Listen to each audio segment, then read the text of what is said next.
స్థానిక సంస్థల ఎన్నికల్లో వచ్చాయి. కాంగ్రెస్ నాయకులు మొదటి దఫా ఫలితాలు చూసి షాక్ అయిపోయింది. రెండో దఫా ఫలితాలు చూసి మైండ్ బ్లాక్ అయిపోయింది.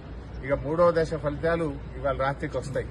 అంటే 2 దశల ఫలితాలు చూసిన తర్వాత అయ్యో లాభం లేదని చెప్పి డబ్బు సంచులు పట్టుకుని హైదరాబాద్కి వెళ్లి బయలుదేరి ప్రలోభాలకు గురిచేసి అధికార దుర్వినియోగానికి పాల్పడి పోలీసులను ఉపయోగించి మా కార్యకర్తలపై దాడులు చేసుకుంటూ అడ్డగోలు వ్యవహారాలు కాంగ్రెస్ పార్టీ చేస్తూ వచ్చింది.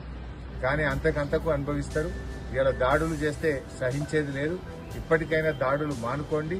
మా కార్యకర్తల జోలికి వచ్చినా, మా కార్యకర్తలను ఇబ్బంది పెట్టినా, బలవంతంగా మీరు పార్టీలో జాయిన్ చేసుకోవాలని చూసినా కూడా దాని తీవ్రమైన పరిణామాలు ఉంటాయని చెప్పి కూడా హెచ్చరిస్తూ ఇవాళ బీఆర్ఎస్ కార్యకర్తలు ఉద్యమకారులు మా వాళ్ళంతా కూడా ఇవాళ ఈ ఉద్యమకారులే నేడు సర్పంచులుగా, ఉప సర్పంచులుగా, వార్డు మెంబర్లుగా ఎన్నిక కాబట్టారు.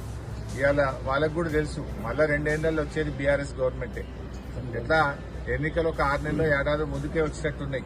1 నేషన్ 1 ఎలక్షన్ అని ఒక సంవత్సరం ముందుకు వస్తాయని అంటున్నారు. అంటే 2 ఏళ్ల తర్వాత వచ్చేది బీఆర్ఎస్ గవర్నమెంటే, మళ్లీ కేసీఆర్ గారే ముఖ్యమంత్రి అవుతారు. సో ఇప్పటికైనా ఇవాళ ఆలోచించుకోవాల్సిన అవసరం ఉంది.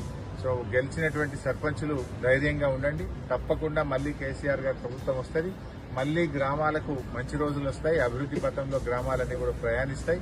సో గెలిచిన వారందరికీ కూడా బీఆర్ఎస్ పార్టీ పక్షాన అందరికీ పేరు పేరున శుభాకాంక్షలు, అభినందనలు.